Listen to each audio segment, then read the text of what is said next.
Dan, good morning. How you doing? Good morning, guys. How are you?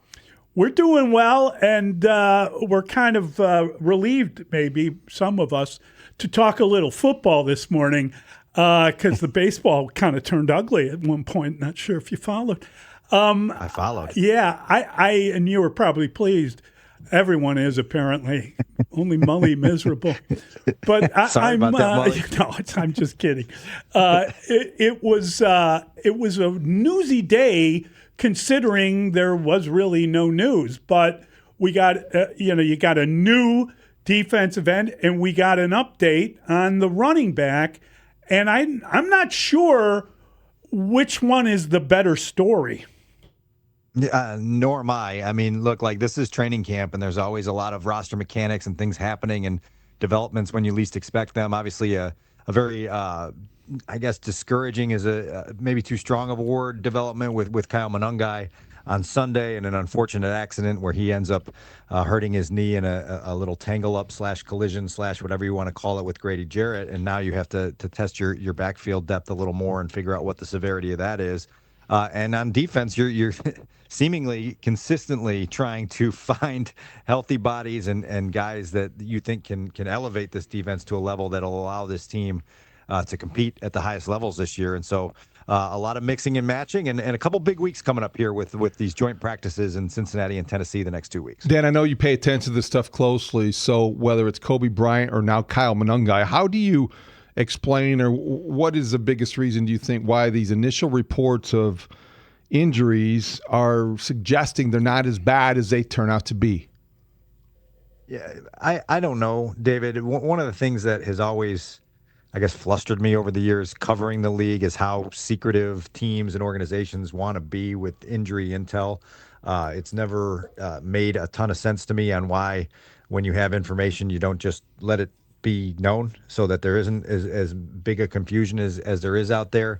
But the bottom line for the Bears is they've got to figure out exactly how to troubleshoot all of these things. And they've had so many injuries here over the last 3 weeks, and several of them significant, that the troubleshooting seems to be constant. And so I think internally you better be very realistic about what your timelines are and go about finding the pieces that can help you manage during the time that these key players are out. Did you see this coming? Did it look like that serious an injury with Monangai? And, he won't be ready to go till the start of the season, and we're not even sure that means the opener. We'll learn more moving forward. I'm just wondering, was it just an accident in practice? I've heard people bad-mouthing Grady Jarrett like he was, being too aggressive in a shorts and shells practice. That apparently was not the case, and yet that is what a lot of people were left with, that impression. Mully, it did look serious at the time because you could tell the discomfort that Kyle Monangai was in. This was during a team drill, and they ended up having to move the drill, 30 yards down to the south a little bit to keep it going because Monangai was in such pain initially. Look, like things happen, and when you're practicing with a certain level of intensity, sometimes it just gets to a point where you can't slow yourself down, and it seemed to be that's kind of what happened with Grady Jarrett trying to finish through a whistle, and then unfortunately winding up in a spot where he could land on Kyle Monangai, which was not good. And Grady seemed a little bit distraught after the incident occurred. And again, Kyle was able to walk into the building under his own power, but now you got to just kind of wait to see how quickly he can get back. And this is another guy, that they were leaning on in this offense to be a major contributor. And so now you got to go down the rung a little bit and figure out who else is there to help you. Speaking of surprising, if not confusing, injury information, how do you process or interpret what's going on with Ozzie Trapillo? Back on the field sooner than anybody anticipated, not necessarily competing for a job, maybe just to get a look to see where he stands. And I don't know what this means. He's making the 53 or headed for injured reserve, but it's been an active week with Ozzie Trapillo. We'll get Ben today a little bit before noon, and one of the top questions I have in my notebook is just trying to get a better sense from inside the team on what their expected best-case timeline for Ozzie Trapillo is. I will tell you this, David. I'm big on the eye test with stuff like this, and watching him move around on Sunday was impressive. I mean, look, like this is 7 months removed from a torn patellar tendon that ended your rookie season and made you hop off the field during a game-winning drive against the Packers. And just to see Ozzie out there moving the way he was eye-catching, attention-grabbing. And now it's just a matter of how quickly can you get a guy like that back in position, physically, mentally, otherwise, to play full speed, full contact football under the highest of pressure. And I just, that timeline doesn't make sense to me in my head right now. It didn't match with what I saw with my eyes on Sunday. And so I kind of want to get a sense internally of what their plans are and how quickly they think he can, ramp up and be ready for everything that NFL football asks for. The same kind of holds true with Dayo Adengbo. Has he surprised you by how quickly he's come back? And maybe he hasn't come back quite as you hoped he would, because that may be one of the reasons you signed Marcus Davenport. Yeah, the timeline was definitely surprising, Mully, and we saw him at the end of minicamp, right, in June. And then really through the first 3 weeks of camp, there haven't been a whole lot of moments where you're like, wow, Dayo looks like he's flashing. Look, they want him to be kind of a very specialized role where you can move him inside on obvious passing downs and rush him from the inside, because they feel like that's where he can be most effective. To do that, you've got to have guys on the edge that can give you everything that you need, and obviously that starts with Sweat and Austin Booker. And then that defensive line rotation, they're hoping can be something that becomes a weapon for them if they can get the number of guys that they have to produce the way they want them to. But to this point in camp, there haven't been a lot of days where, Dayo's number and name are written all over my notebook. And so, look, again, these 2 weeks in Cincinnati and Tennessee will provide new environments. They'll provide new competition. And I think this coaching staff is really eager to go out there for these two tests and kind of get their evaluations, sharpened as we get closer and closer to the regular season. It's never quite clear what effect the games have on roster decisions, but there's always somebody that emerges, or maybe several players each training camp. On Saturday, Jean-Marie Croma was a guy who, that burst seems like it would translate against better competition. You wonder where he's been. You wonder if he can sustain that. But, Dan, he was as impressive as anybody on the field, and I wonder what it meant.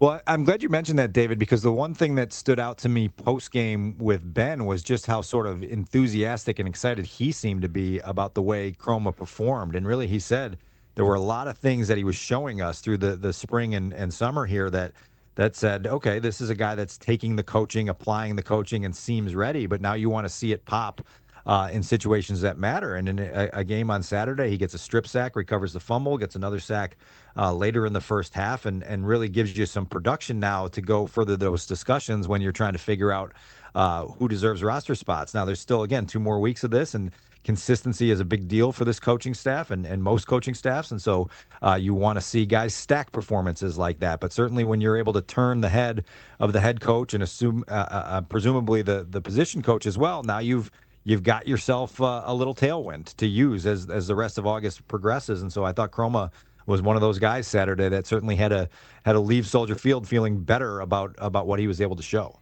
What is the strength of the defense? Like, if you had to pick one unit that was the standout group, which is it and why?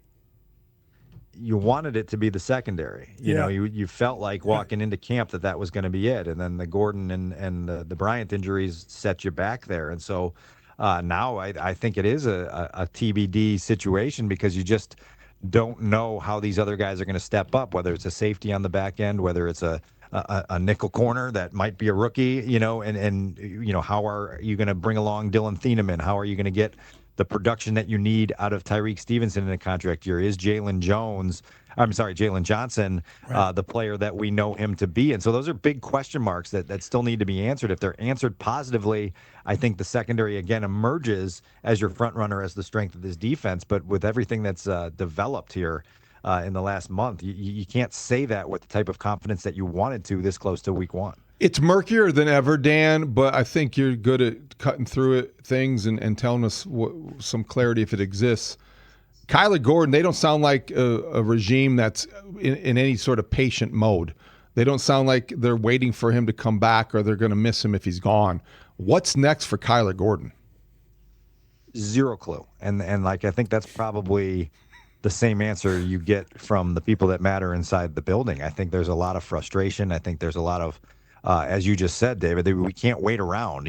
This is a guy that missed 14 games a year ago, showed you some things in the playoff game against the Rams that said, man, it would be really nice to have that guy on a regular basis, but you haven't had him on a regular basis since you arrived when you're this coaching staff. And so eventually you just have to come to the conclusion that like we can't count on Kyler to be part of our plans until he gives us reasons to believe we can count on him to be part of our plans. And so that is frustrating when you've got a guy that you paid a lot of money and a guy that, again, when he's playing and when he's at full strength, gives you a weapon and a chess piece that Dennis Allen really wants to use. But you're right.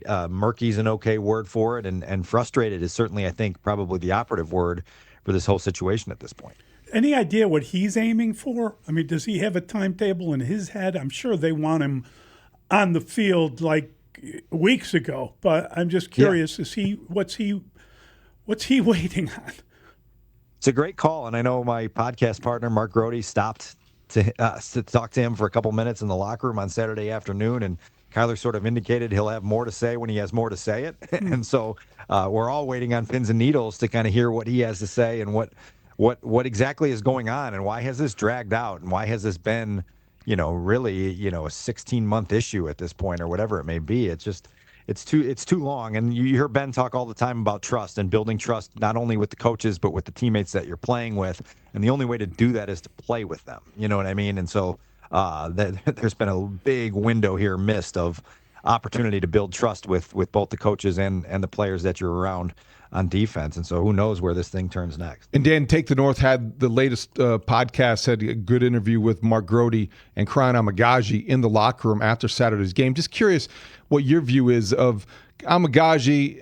He had some good moments, had some not so good moments, but are they playing him this much to showcase him, or does he have a future with this team? They're trying to figure out who can play left tackle for them right now, David. And that's a top priority.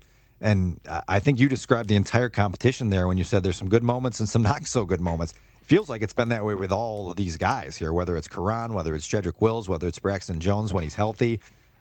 Look, like Press Taylor said something on Sunday about this trip to Cincinnati here. Wow. And the way that they really would like to test these guys and not give them any help in the team settings and these joint practices. That's going to get someone killed. They're going to just leave those guys on an island, right? That's what he said, basically.